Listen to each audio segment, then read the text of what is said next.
persis kita berdiri sekarang di belakang. Kalau samar-samar bisa kita lihat tuh di sana ada tulisannya Pabrik Gurah Gempol.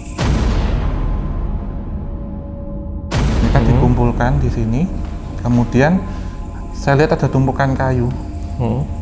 Dari situ dibakar. Orangnya? Orangnya.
Baik, selamat malam sobat-sobat Javanica semuanya. Kita sudah berada di luar ruangan. Jadi kita sekarang masih ke distrak soalnya. Kita mau sesi outdoor. Hawanya sudah semakin enak ya karena sirkulasi lebih lancar. Kita bisa sekalian recharge mungkin. Bisa di luar. Tapi kita juga sudah ditunggu oleh beberapa spot yang sepertinya nggak kalah sangar dengan yang ada di dalam. Di belakang kita berdua sudah ada sebuah bangunan, samping sana ada cerobong asap. Makanya jangan cerobong, jangan cerobong ya. Di sini ada sebuah pohon beringin dan beberapa sisa-sisa bangunan. Silahkan dijelaskan Om. Iya, jadi ini kita ada di depan dari ruang produksi Mas, atau bangunan produksi yang dipakai untuk memproduksi dari tebu, batang tebu digiling, diambil niranya sampai menjadi gula. Di sini. Ini jadi fasad ya dari bangunan pabriknya. Kalau kita lihat disorot ke sana sekilas. Ada tulisannya itu NVA. Nah itu tulisannya kan NVA ya, bawahnya PG Gempol. NVA sendiri itu adalah singkatan atau kepanjangan Mas D, Sobat Javanica, Namluze Venoskaps Armes. Artinya? Jadi Namluze Venoskap itu adalah PT sebenarnya. Jadi perusahaan yang menaungi pabrik gula Gempol ini. Kalau dulu namanya bukan PG tapi SF, Sacher Fabrik atau pabrik gula.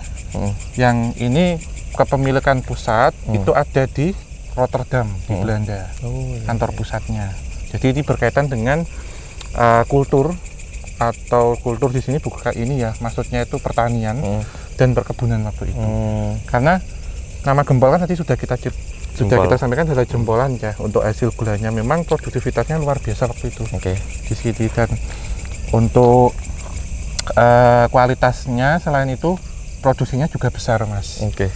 Jadi sebelum nanti kita masuk, jadi di sini ada trafo, genset, ruang listrik ada di belakang. Kemudian sebelum nanti kita coba, jadi ini hanya fasad ya atau muka bangunan saja. Itu ada yang menarik sih Mas, pohon di situ. Yang tadi Mas D mungkin juga penasaran, Sobat Javanica juga penasaran.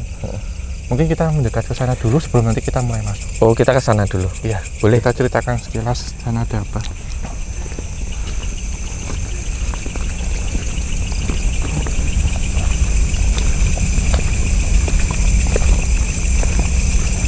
Kita titik berhentinya di mana ini? Sini aja. Itu apa putih-putih itu? Mana? Bangunan. BGN bangunnya. Di sini.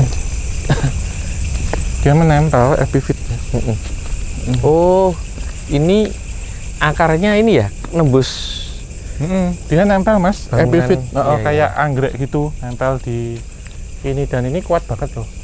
Dan bahkan kalau kita hitung ya, pabrik ini 9495, berarti hari ini itu sudah 27 tahun ya, kurang lebih 27 sampai 26, dan ini sudah tumbuh di sini. Sewaktu kita di dalam, kita membahas tentang sosok-sosok astral yang ada di sini jauh sebelum pabrik ini dibangun. Oke. Pohon ini sendiri sebenarnya bentukan, Mas. Bentukan dari energi astral. Yang waktu itu ada bibit yang menempel di sini dibawa dari kotoran burung. Dan ini sebenarnya kita berada di istana gaib. Dalam bentuk rumah, dalam bentuk pohon yang menjadi rumah. Dan jika ada energi gaib itu akan membentuk suatu tempat, akan membentuk suatu pohon itu seperti tempat dunianya mereka. Dan yang menarik bagi saya ketika tadi jalan, sosok yang ada di sini memang ada 3 teritori. Jadi ada yang di depan sana dekat jembatan timbang, kemudian bekas remise atau apa, garasi lokomotif, dan satu di ruang produksi. Dan ketiganya ini dengan postur itu tingginya tinggi banget, Mas, 15 meter. Ultraman ya? Ya, sama isu Ultraman mau bertarung sama monsternya itu loh, Mas. Gedenya itu kalau mereka gabung di bangunan-bangunan itu tingginya seperti itu gitu. Dan mereka menyampaikan ke saya mereka lebih lama, sudah ribuan tahun ada di sini pertama. Lantas keberadaan mereka kemudian dinegosiasi sama Tuan Menir yang ada di sini waktu itu dengan bantuan paranormal setempat yang meminta kemudian mereka udah kamu tinggal di sini menjaga tempat ini dari berbagai macam gangguan, baik pencurian, kemudian serangan-serangan, dan juga makhluk-makhluk astral yang ketika pabrik ini kan ada musim giling, Mas. Ketika tidak musim giling kan otomatis nonaktif, tutup dulu. Jadi hanya musim giling ya antara bulan April sampai dengan Oktober lah, 6 bulan itu. Ketika itu dari bulan 11 sampai bulan ketiga sebelum mulai musim giling berarti kan kosong. Semoga tidak dimasukin oleh sosok astral yang mencok di sini gitu. Selain proteksi dari metafisik, apakah ada fungsi lain sosok itu? Iya, jadi mereka juga bilang ketika ini malam tidak berproduksi, jadi ketika malam itu menjadi tempat bagi orang ya, manusia untuk bekerja, untuk beraktivitas. Ketika pabrik ini tutup malam, itu dipakai untuk mereka. Ada pertukaran sip-sipan itu. Ya? Sip-sipan ya. Dan sekarang ketika ini kosong, tempat ini yang kita lihat seperti ini terbengkalai ya. Di alam sana itu bentuknya seperti istana. Jadi seperti tempat-tempat apartemen atau hotel yang mewah, mall yang mewah gitu, Mas. Dengan yang tinggi besar tadi sebagai apa, raja atau? Ya sebagai lurahnya lah. Gitu, karena sebutan mereka bagi orang yang sepuh itu lurah. Lurah ya. Dan ini keluar dari pohon ini memang ada dua sosok sih, Mas, yang dominan yang sering melintas di sini. Jadi wujudnya itu perempuan, Mas. Yang satu perempuan muda, yang satu perempuan tua atau yang masih gadis sama nenek-nenek gitu. Dan dua-duanya menggunakan pakaian serba putih, tetapi face-nya itu face lokal ya, menyerupai kuntilanak gitu ya, atau miski atau white lady. Tetapi yang berbeda di sini, terkadang mereka membawa sesuatu. Yang saya tangkap itu membawa 2 batang tebu, Mas. Karena jika beliau mengatakan ternyata keberadaan mereka di sini memang dahulu berkaitan dengan salah satu sumber air yang tidak jauh dari sini, yang itu dipakai saat musim giling. Jadi ada istilahnya tebu manten.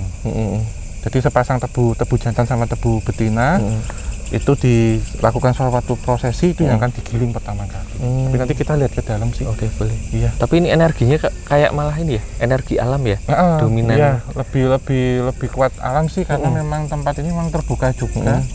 Dan kita sebenarnya naik turun ya secara gelombang. Ini posisinya pas enak gitu. Nanti kita pindah. Jadi kadang sosok itu melintas, Mas, jalan-jalan di sini. Dan beliau juga mengatakan nyonya muda ya, Noni Belanda waktu itu yang sering naik kuda, berkuda, dan juga naik kereta, sering melihat ngecek kondisi pabrik gula. Iya. Nanti mungkin bisa divisualkan sih, Mas. Nanti kita lihat di genset dulu. Masuk ya. Hati-hati ada genset kabel-kabel. Oh iya, nanti kita lihat bawah. Kita lihat depan situ aja.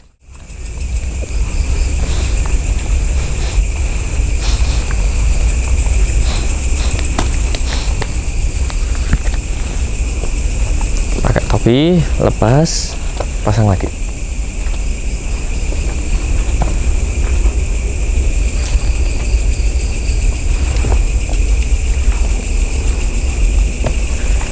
Kanan kiri Om. Kita lurus dulu aja. Masuk kaki kanan atau kiri dulu? Bebas. Bebas.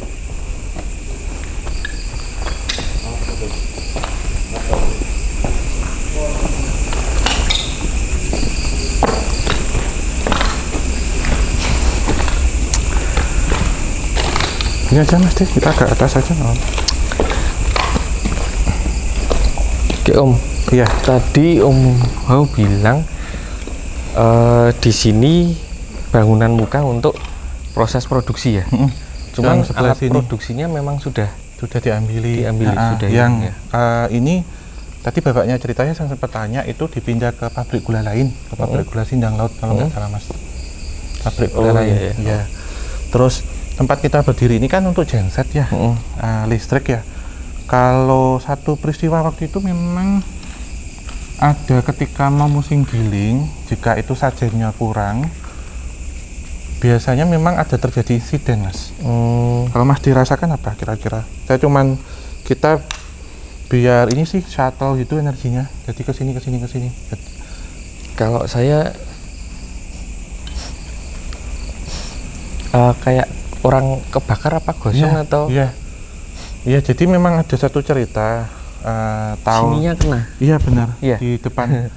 Jadi memang ada satu peristiwa itu terjadinya di malam hari. Ketika itu digeser Mas harinya, jadi seharusnya misal contohnya hari Senin, tetapi untuk prosesinya diundur 5 hari lagi gitu. Jadi masih nunggu proses giling atau apa. Tetapi jika tebu yang ada di sana itu kan ada gudang apa nih Mas? Jembatan timbang. Biasanya tebu-tebu yang diangkut pakai lori itu ditimbang di situ. Jadi sebenarnya ketika tebu sudah masuk ke sini, sudah ready, itu harus mulai segera selamatan giling tebu pengantin.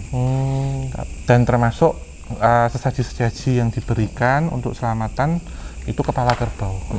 Tetapi waktu itu mungkin diundur dulu karena ada kebijakan-kebijakan diundur dulu. Tetapi secara harinya sudah ditentukan, maka di hari itu minta korban tumbal.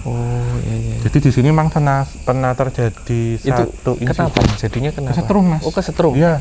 Jadi ketika mau posisinya di situ sih Mas. Bukan kebakar ya? Jadi gini, waktu mau seperti buka ini loh apa? Kayak ada panel saklar ditarik. Itu seperti konsleting Mas. Jadi jeglek itu nggak nyala, dibuka.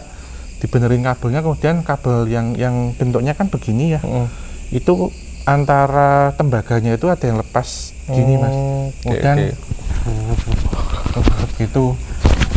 Jadi ketika teman-temannya mau nolong tuh nggak bisa dekat, jadi harus dimatikan di genset utama.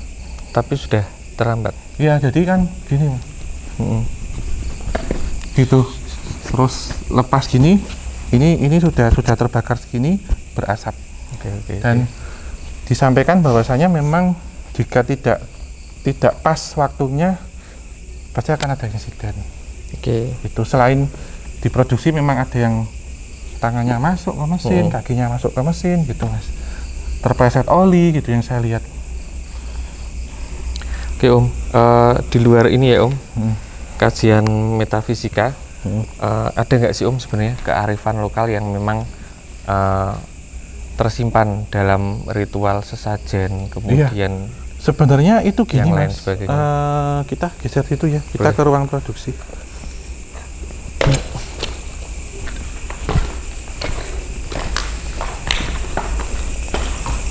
Sini aja.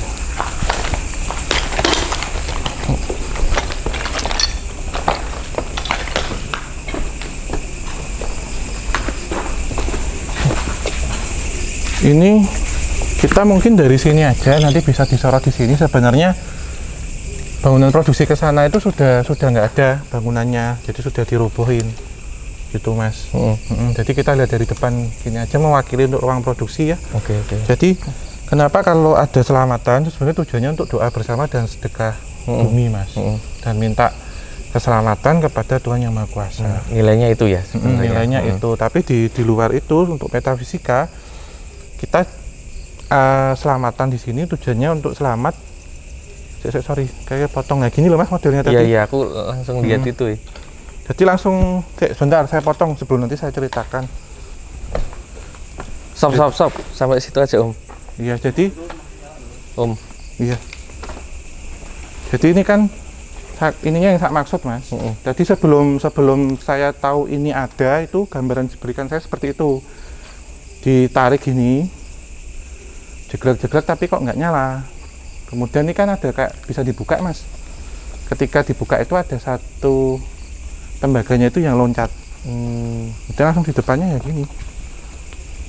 Dwer gitu, kayak ada kembang api atau apa gitu. Oke, lanjut.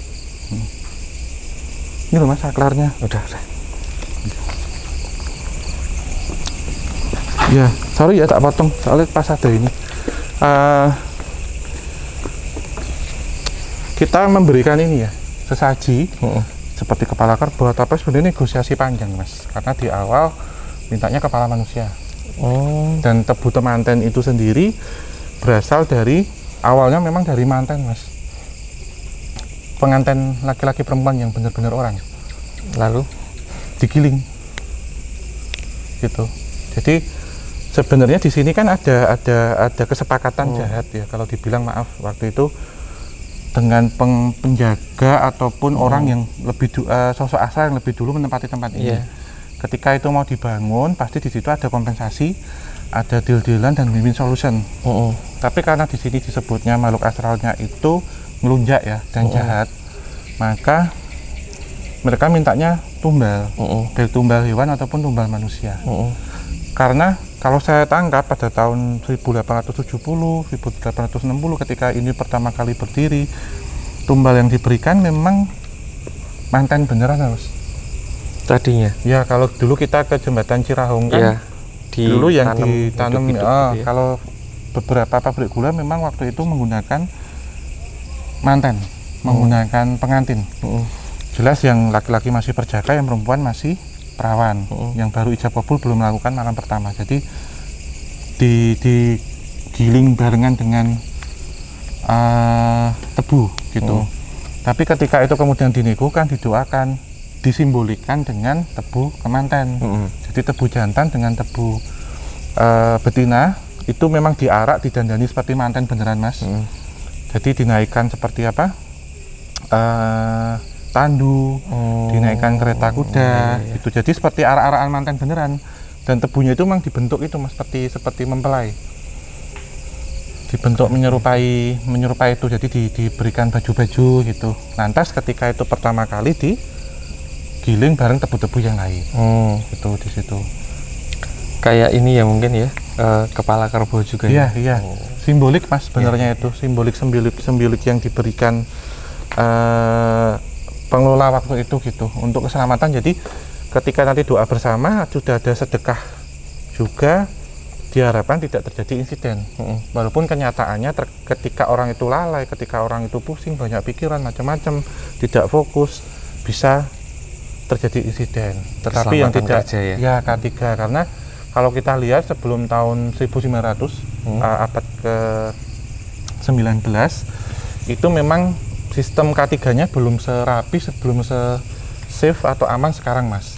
Jadi masih sering terjadi kecelakaan kerja yang menimpa buruh ataupun karyawan pabrik waktu itu. Dari yang tadi sudah kita bahas ya, yang masuk tangannya masuk ini, kepleset oli, bahkan yang masuk ke tungku dan macam-macam, yang kesetrum dan macam-macam gitu. Dan sebagian ada yang dikaitkan dengan metafisik dan kawan-kawannya. Karena disangka sajennya belum komplit dan macam-macam gitu. Oke Om, mungkin di sini ini ya kita sudah cukup bercerita, kita sudah ditunggu spot yang lain di luar. Mungkin kita bisa melangkah hati-hati. Masih banyak kabel. Om mau dulu aja.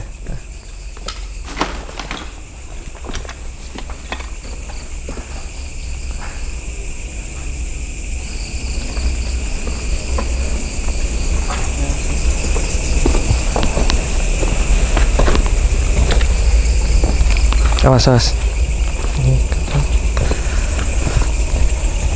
Wow.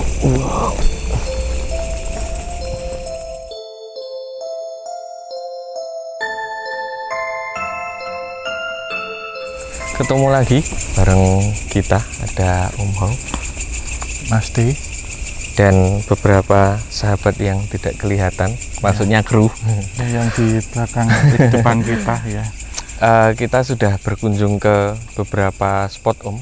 Sepertinya ini spot yang cukup spesial juga. Ya. Meskipun nggak banyak tragedi mungkin ya, tapi ada beberapa entitas yang namanya ini jadi viral di sekitar warga sini. Iya, menjadi urban legend ya. Iya, kalau kita bicara tentang industri pabrik gula ya, ini sebenarnya kan sekilas sedikit Hindia Belanda waktu itu memasuki revolusi industri, Mas. Iya. Jadi kata fabrik itu kan melekat di kita dan kata pabrik sampai hari ini dalam bahasa Belanda fabrik. Lantas dari politik awalnya itu kultur stelsel, kemudian perkebunan, pembukaan perkebunan menjadi revolusi industri. Pasti kalau di industri butuh transportasi. Oke.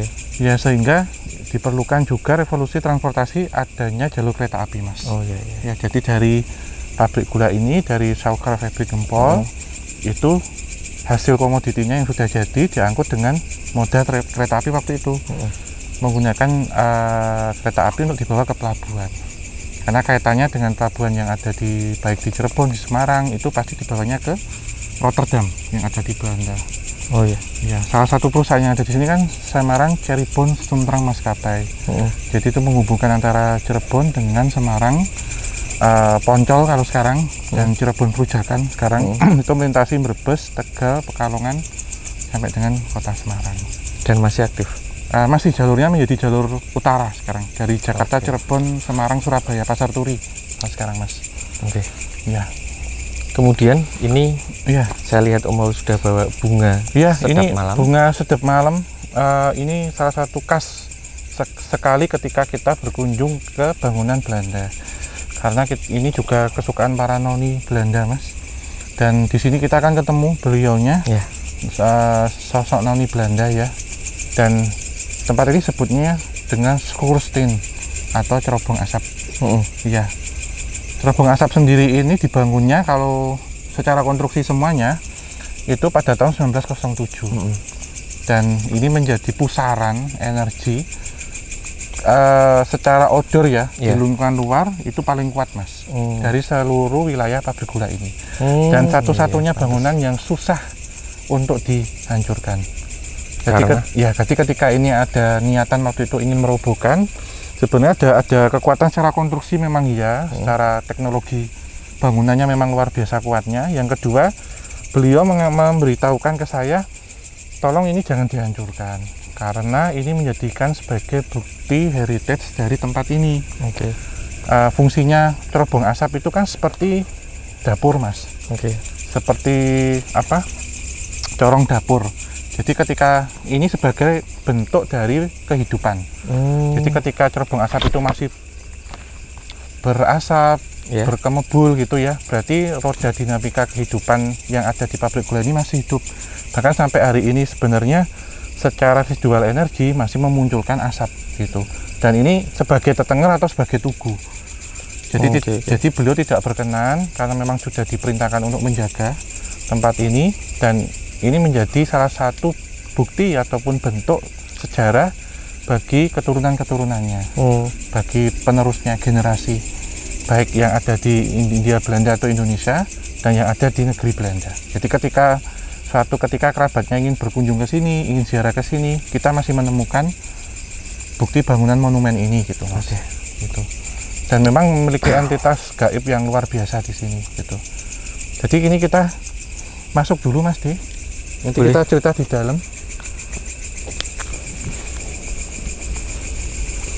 Teman-teman bisa ngikutin. Ini kita dari beberapa pabrik gula yang pernah kita kunjungi, yang bisa sedekat ini dengan Cerobong baru di sini ya? Iya, baru ini. Jadi waktu kita ke Ceper waktu itu kan di luar ya Mas ya.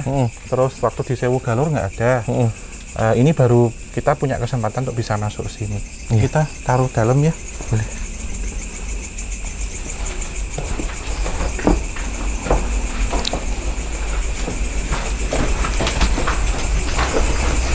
Ini pasti kalau mau nancepin satu, aku taruh sini.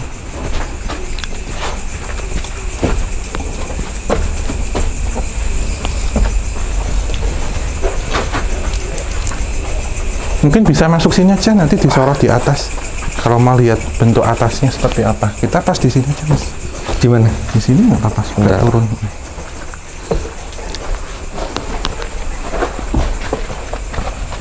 Kita lihat atas, disorot. Kayak gini ya Mas ya. Iya. Tuh. Ada. Iya, masih pakai bata asli. Batanya dan melingkar. Bata tahan api. Sudah, kita lihat yang atas dulu sampai semuanya, baru nanti saya cerita. Yuk dibalik semua. Yuk, bisa yuk. Oke, Ina. Ya.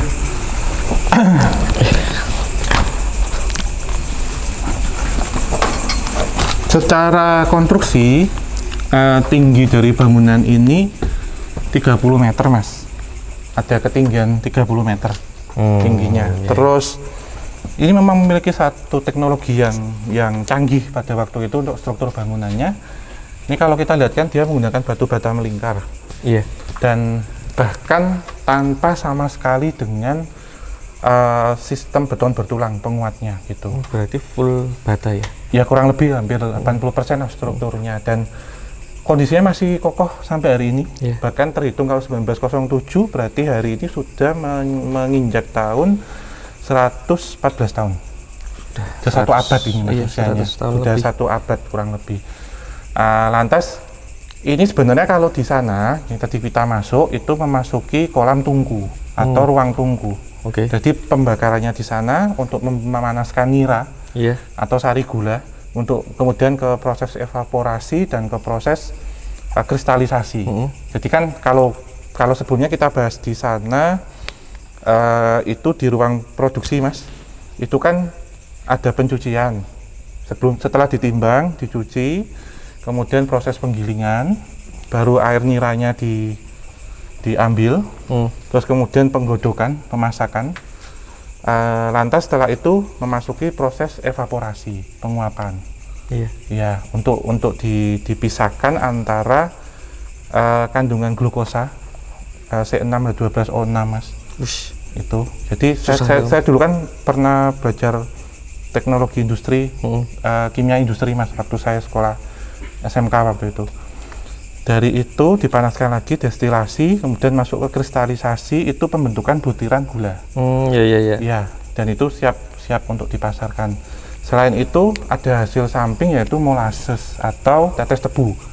Bisa dipakai untuk alkohol spiritus ataupun juga untuk penyedap masakan. Micin ya? Generasi Generasi micin. suka kita ngincipin. Terus lanjut. Terus di luar sana kan pasti ada pembakaran. Kalau pembakaran pasti ada cerobong. Ya. Jadi tempat ini untuk pembuangannya. Selain filosofinya tadi yang sudah kita maksudkan, simbol dari dinamika kehidupan, pasti ada satu pertanyaan. Ada gula, ada semut. Iya. Tapi sering kali kita temukan kalau ke pabrik gula itu nggak ada semutnya Mas. Hampir semua pabrik gula ya, Iya. yang pernah kita datengin. Ya, karena memang dulu pemiliknya, ownernya waktu ke Indonesia pun membawa ini Mas, penjaga dan tanda kutip gitu. Nah kalau dulu kita sebut aja ya, kalau di Klaten itu, kalau di Gondang kan Nyai Deno. Iya. Terus di mana? Ceper. Di Ceper itu Nyai Sawer Derajat. Kalau kita di Sewu Galur sosoknya Kera. Oh, yang Kera warna hijau kalau itu. nggak salah ya. Kalau di pernah sini kita gambar juga. sosoknya sama, yaitu siluman ular.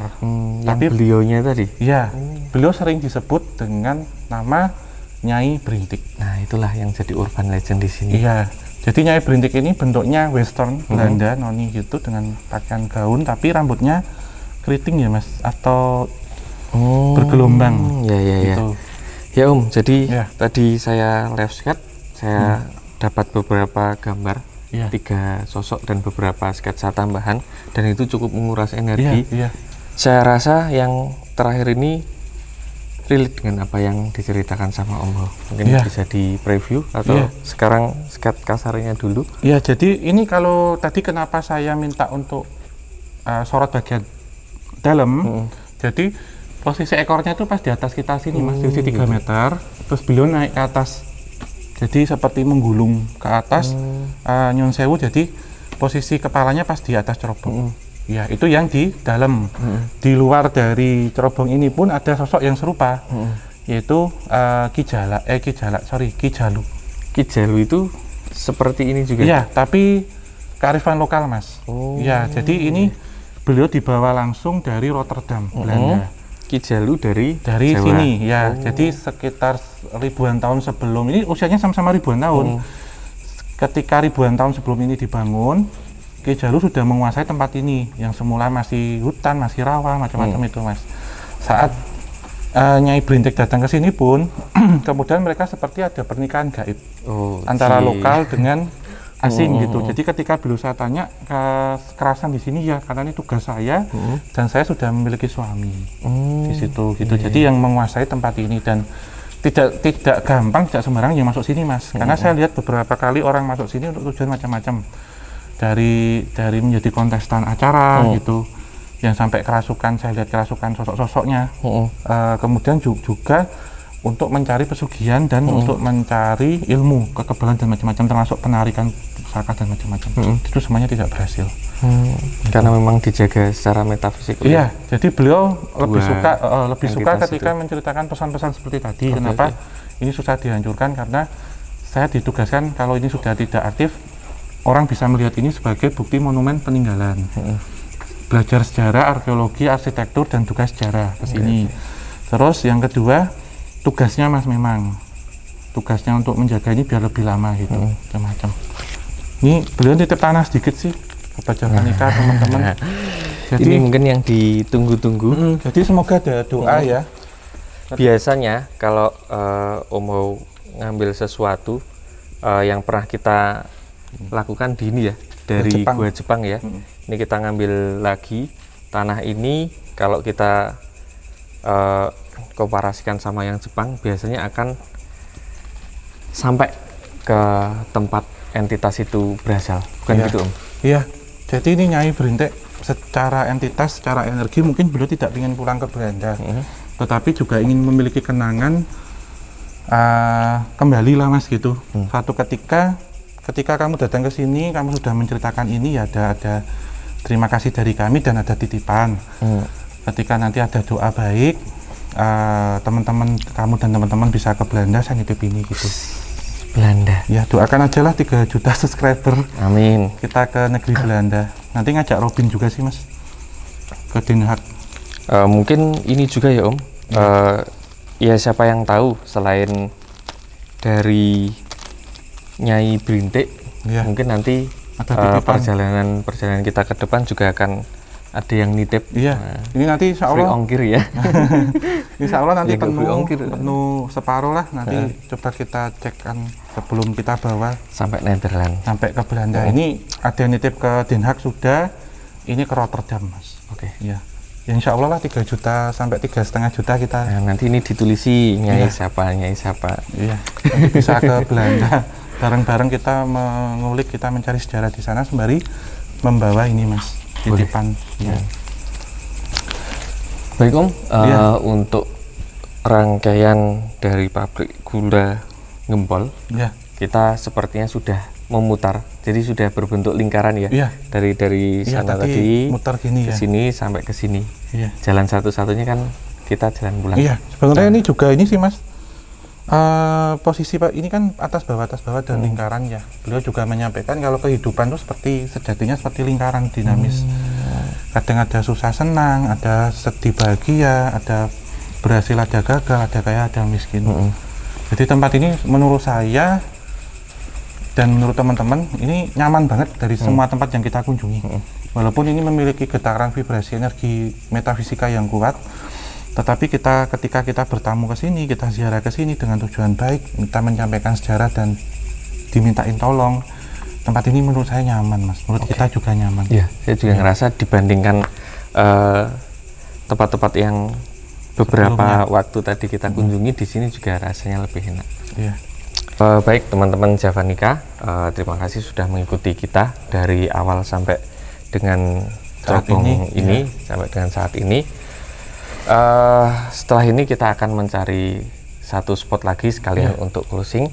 Kita juga berterima kasih secara halus sama Nyai Brintik sudah menerima kita dengan baik, dan semoga cerita-cerita yang semacam ini nanti tidak hilang begitu saja. Ini bisa ada yang menjaga. Iya, karena ada monumen di sini. Nanti kita akan kunjungi satu spot lagi, Mas, yang diizinkan untuk malam ini. Yaitu bentuknya yang diberikan gambaran seperti ke saya itu menyerupai gundukan, Mas. Gundukan tanah.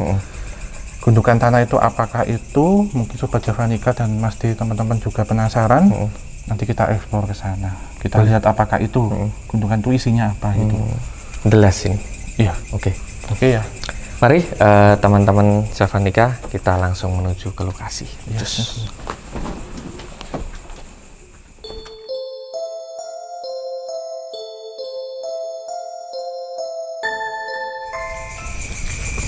Itu apa? Gundukan? Iya. Ini yang tadi kita omongin sih, Mas. Kita terobosin aja. Aman, Om? Aman, kita kan safety-nya K3.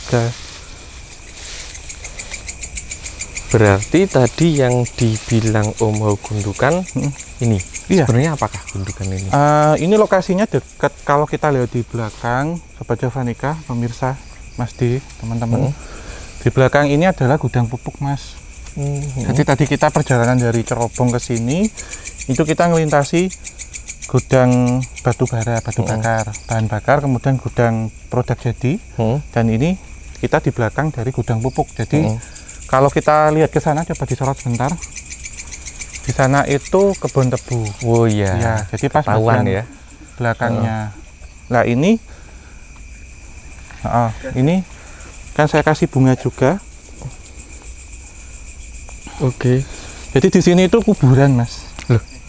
Ya, tapi kuburan untuk mengubur kepala kerbau. Bukan manusia. Tapi ada manusia juga. Ya. Jadi ada ceritanya begini. Ini semuanya udah terlanjur seneng. Zaman dahulu kan kalau setiap musim giling untuk selamatan seperti yang tadi di depan kita ceritakan, penguburan dari kepala kerbau di sini, Mas. Ditaruh di sini. Kepala kerbau seperti semacam upacara di keraton-keraton, kemudian larung. Ada bedanya nggak kalau di pabrik gula? Iya, kalau di sini sebenarnya ada untuk persembahan-persembahan ya. Gitu. Jadi untuk keselamatan, kemudian juga jumlahnya itu mengikuti mesin gilingnya. Jadi misalnya ada 5 mesin giling, ya 5 kepala, 7. Yang di sini berapa? Ini selalu berubah-ubah, Mas. Tapi gitu. yang saya lihat ada 7 dan 9. Karena di sana kan update ya, tergantung kebutuhan kapasitas penggilingan juga. Terus juga untuk simbol gini, ketika kita menanam kepala kerbau itu simbolik kita kuburkan pikiran atau sesuatu tentang kebodohan, Mas. Gitu. Jadi kan simbol ini ya, ada simbol seperti itu. Terus yang ketiga, kenapa tadi saya arahkan ke sana? Itu kan tebu, berarti berkaitan dengan gula. Jadi juga persembahan untuk Dewi Gula.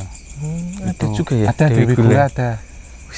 Terus sugar goddess ada Dewi Gula. Nanti Mas bisa sugar daddy ya? Bukan, ini perutnya sugar daddy.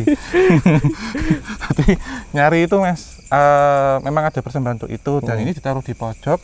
Lantas sebenarnya bau apa ini? Nggak bau pizza ya? Bukan. Jadi ini ya Sobat Javanica, teman-teman nyium bau-bau, beberapa bau-bauan, bau pandan waktu lewat kebun pisang. Terus sekarang bau kayak kabel kebakar, atau bau singkong bakar. Berarti kita masih masih ada penciuman, masih aman, masih senang lah. Lebih horor karena nggak bisa nyium ya, Mas. Nggak bisa. Ini baunya kayak mesiu sekarang. Oh iya. Teman-teman nyium nggak? tipis banget tapi. Tipis ya. Tadi bau pandan juga. Terus dulu Mas dikasih kenceng. Oh iya. Terus dulu Campur amis sekarang. iya. Terus dulu sebenarnya juga tidak di sini, tapi sebelum gudang pupuk ini jadi sebelah sana memang ada penanaman kepala manusia, Mas. Yang ditanam di situ di awal-awal gitu. Di awal-awal karena memang kalau kita lihat tentang jembatan, kita lihat tentang pabrik, ada salah sangka juga ketika orang Belandanya kan tanya, orang pribuminya tanya, Tuan kalau membangun bangunan yang kuat itu pakai apa gitu? Pakai ini kepala. Dipikirnya kepala ditanam ya. Gini terus sebenarnya pakai otak gitu. Oh iya. Ada miskomunikasi. Tetapi itu yang kemudian dipergunakan oleh paranormal yang mencari untung. Akhirnya jadi ini, jadi produk untuk metafisik pada waktu itu. Untuk nyari kepala itu gitu. Tadi itu sama ya, saya kena ini juga ya, berdarah. Itu sih Mas Di. Oke. Iya. Selanjutnya kita akan. Iya, sebenarnya ini lokasi terakhir. Oh gitu. Tetapi dikasih bonus kalau mau. Tadi kita bahas tentang remise atau depo lokomotif. Iya. Kita lihatlah. Masih ada? Masih. Kita lihat sekilas saja. Oke. Itu apakah masih ada bentuk bangunan atau bentuknya itu tinggal reruntuhan gitu. Karena kalau kita lihat pabrik gula itu untuk moda transportasinya yang mengangkut dari ladang tebu ke sini, saukerit atau batang-batang tebunya itu pakai lori, pasti ada lokomotif, dan pasti ada cerita juga sekilas. Sebelum nanti kita tutup ya, nggak afdol kalau kita main ke pabrik gula dan pabrik tebu. Kita main ke pabrik gula, belum main ke remise. Apalagi untuk pencinta kereta lori ini pasti senang kalau dengar kata remise. Wah, jiwa religiusnya nanti Ya, meronta-ronta iya, kalau nggak meronta-ronta. kita ke sana. Yuk kita ke sana. Udah hilang baunya? Iya.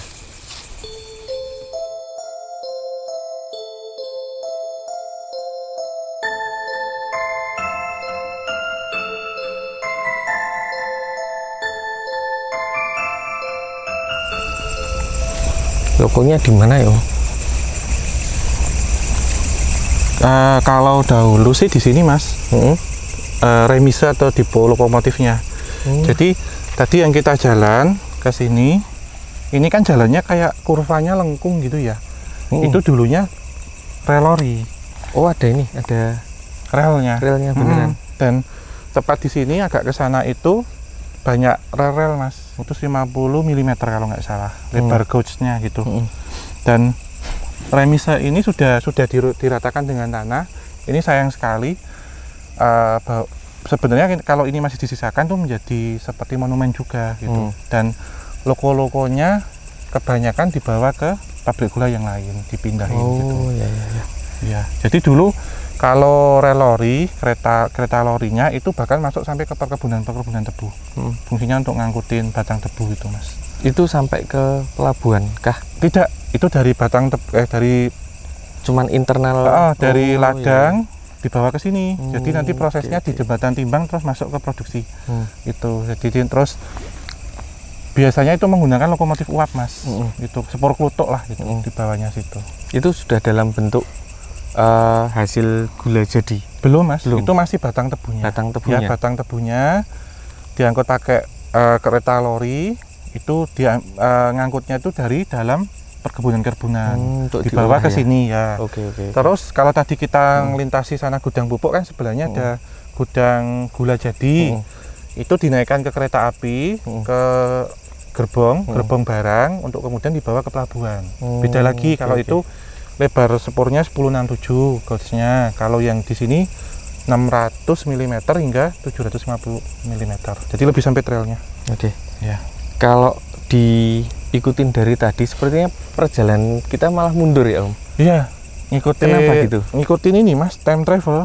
Jadi kalau retrognisi itu kan berlawanan dengan jarum jam. Ya, harusnya kan tebu-tebunya itu awal kalau kita bicara alur linear gitu ya. Cuman ini malah jadi yang terakhir seperti itu. Mundur gitu. Jadi dari besaran kemudian ke produksi, ke cerobong asap, ke dekat gudang pupuk kepala kerbau, terakhir kita ke remise atau ke depo lokomotifnya. Jadi lokasinya ini dulu Sobat Javanica pemirsa, yang ada pohon-pohon ini di sini dan besar dulu Mas. tapi sudah rata dengan tanah sekarang. Oke. Di belakang kita, jadi ini masih rel semua Mas, rel ori semua gitu ya. Ini kalau kita terus ke sana, kita akan kembali ke tempat awal. Iya, kita ke produksi. Oh, ya. Jadi Berarti muterin kompleks kita jalan ini. ini finish kita terakhir ya? Jadi kita tadi start jam 9 malam dan ini sudah mau jam 1 sekarang. Jadi hampir 4 jam kita untuk penelusuran ya, jam 9 Cuman sampai kita jam muter-muter 1. di sini aja Iya, ya, satu. Spotnya banyak ya. Oke, teman-teman, kita sepertinya sudah sampai di penghujung Acara acara. Spot kita juga sudah kita kunjungi semua satu-satu. Iya. Mungkin kita closing di sini aja ya, Om. Iya, sebenarnya kalau kita melintasi kita masuk dalam pabrik gula ya Mas ya. Dalam satu kompleks itu ada gedung perkantoran, ada hub second house atau rumah sakit kecil di situ, rumah sakit pembantu. Kemudian ada tempat ibadah, sarana ibadah, ada rumah dinas juga. Rumah dinas baik untuk staf-staf Belanda dan juga untuk staf pribumi ada sendiri. Tapi ini sudah tidak ditemukan, sudah rata dengan tanah. Terus ada saluran pembuangan limbah macam-macam gitu Mas.